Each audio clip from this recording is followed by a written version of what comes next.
There's a raven. Are you on this site too, Autumn? I'm just watching. Oh, okay. Well, you actually completed my challenges. I must admit, I was a bit skeptical after I learned who the FBI decided to employ as a special consultant. You didn't think I would find out. It's a bit naive.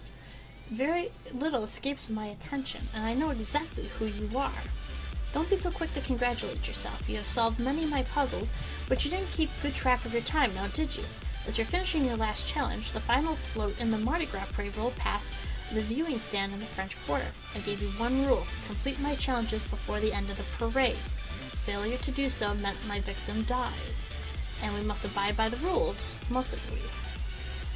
But it shall never be said that the raven is not merciful. You were quite close. I'll make you a deal. Is this the same page you got, Carrie? I mean, do they know that we were late? I won't kill Dr. Sharp by my own hand. Oh, so it is the same. What did you miss, XP? You missed, like, everything.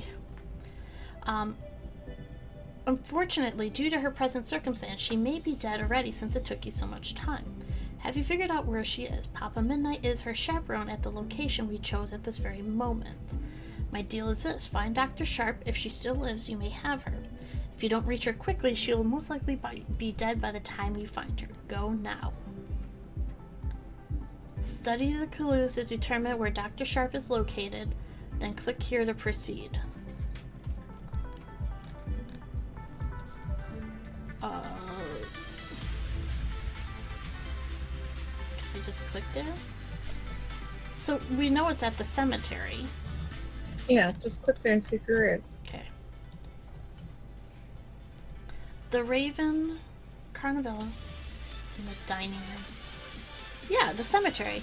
Based on the review of evidence and clues uncovering during the investigation, the FBI special consultant determined that the most likely location of victim Dr. Emma Sharp was St. Gabriel Cemetery in the crypt belonging to the mother of Lady Israeli. Well, we didn't know about, belonging to her, but okay. I'll go with that. SSA Liam Grant and a joint tactical team from the Forest City Police Department, FBI, dispatched to St. Gabriel Cemetery, converged from the area where the formal grave was located. As the Raven had promised, Agent Grant spotted Papa Midnight casually reclining on the crypt next to the foreigner cemetery flag. He did not appear to be armed. The tactical team closed in. Papa Midnight rose to his feet, stared at the approaching SWAT officers, and stood completely still. In Papa Midnight's right hand, he held a red rose. Agent Grant yelled for Papa Midnight to raise his hand and surrender. I know, right, Carrie? Papa Murphy's Cemetery Pizza.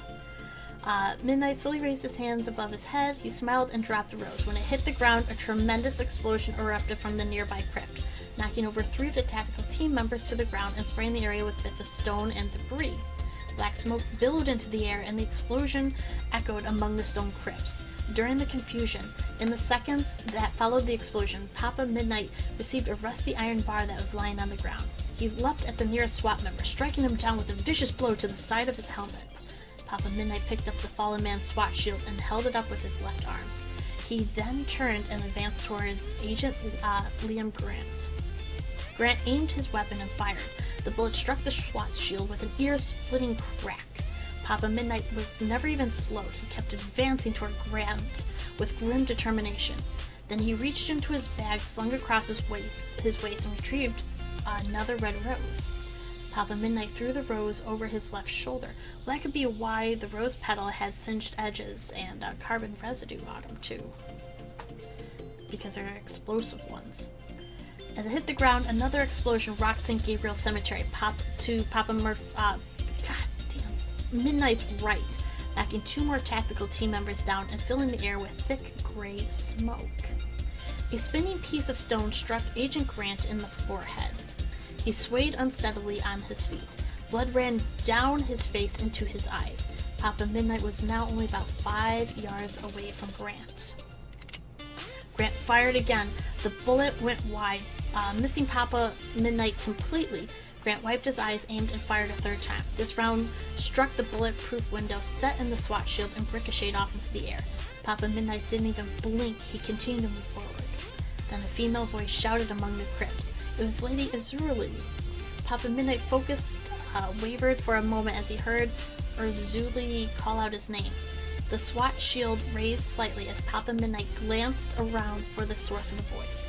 Agent Grant saw his opening. He fired his weapon one final time, striking Papa Midnight in the right knee. His knee buckled and he fell, crashing to the ground. SWAT officers swarmed from cover and subdued Papa Midnight, who howled in pain and anger. From somewhere in the graveyard, Lady Azuli's laughter echoed through the tomb. Serial killer's plot has tragic ending.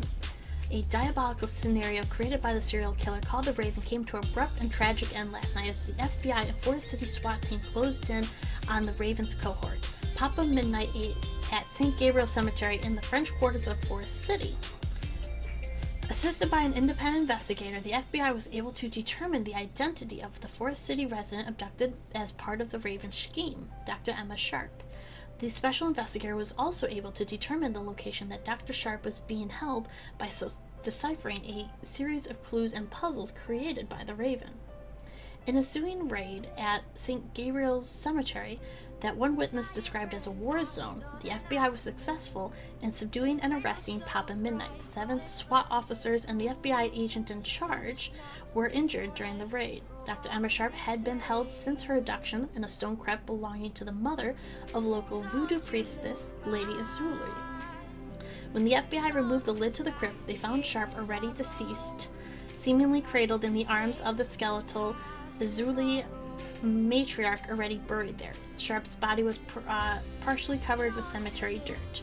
The city coroner determined that Sharp had died not long before the FBI reached the crypt. The cause for death was suffocation as the oxygen in the tomb became depleted. Damn. Papa Midnight is currently being held in a maximum security facility in Forest City, pending the trial in the courtroom of Judge Ogilvy for his role in the deadly affair. The Raven remains at large, and a confidential source at the FBI indicate that they currently have no leads to his whereabouts. The Raven has made no additional communications with the FBI or the public since the arrest of Papa Midnight.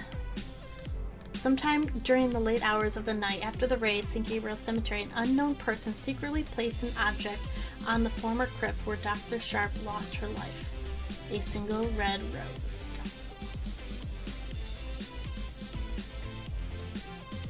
Congratulations for reaching the conclusion of the Raven Carnevalarium. Join us next month for our new mystery, Sector 7. So we solved that. We solved Sector 7. And next week, guys, we are going to be doing our newest mystery, which I don't have here. But you know what? Give me a second. Maybe we'll get that really quick. And I'll show you guys what it is.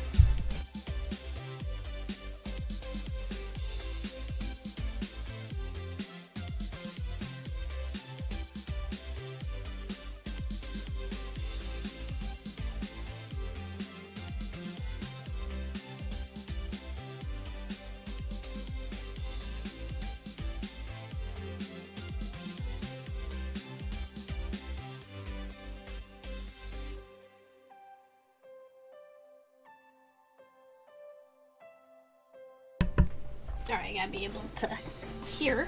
Okay, so this one, we're gonna be doing next week. You unsolved after this box, still got Sector 7. The card pissed me off so much. It was so out of left field. That card was really way out there. I know I probably wouldn't have ever gotten it. This one is called Rachel. So this one's pretty cool.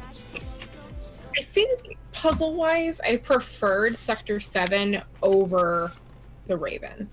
I agree. This one says, time is but the shadow of the world on the background of eternity. And this one looks really dark, really creepy, and it's about a little girl in the psychiatric world. Or in the psychiatric ward. So I'll be getting that up for the nights, probably this weekend for you guys. What did you think about it, Autumn? What did you like? What did you not like? I did not like this one. It was just too easy, I guess. I mean, except for the card. But everything else is so, like, I think you could have solved it without actually reading anything. And I think that bothered me the most. Um, the puzzles just seem kind of eh. Well, So I like Sector 7 better. You needed to read the newspaper in order to figure out who the person who got abducted was, because you wouldn't be able to figure it out otherwise. But you didn't technically have to, because you didn't have to put in a passcode or anything. That's true. You could have just emailed. Yeah, exactly. Could have just emailed, could have just gone to the link. So technically, you actually didn't need to read anything to do this. That is true. Hey, Emo, how you doing, honey? We actually just solved our box. And I think that feels like a waste of a box to me. It really is. So, you know, so that was I'm kind of bummed out, especially after Sector 7 was so cool. It really so was. But I think maybe this next one will make up for it, you know, like, maybe there's some really good ones, maybe there's not. I don't know, it has Comic Sans on the front. I'm not sure how I feel about that. Well, probably because it's, you know, it's part of a psychiatric ward, you know, it's driving people crazy, you know. Carrie, did you do Sector 7, Carrie? Because I'm curious, with the Raven with Sector 7, and you've done these for how many months now? Are they more like the Sector 7 or are they more like the Raven? Are they just all completely different? See, I don't know why Comic Sans gets such hate. I think it's kind of nice looking. Because it's, from a graphic design point of view, no one for any reason should ever use Comic Sans. It's just a bad font. The letters are all different sizes. It doesn't track well. It's just terrible. Yeah, that's how I got to know it was hated by everybody.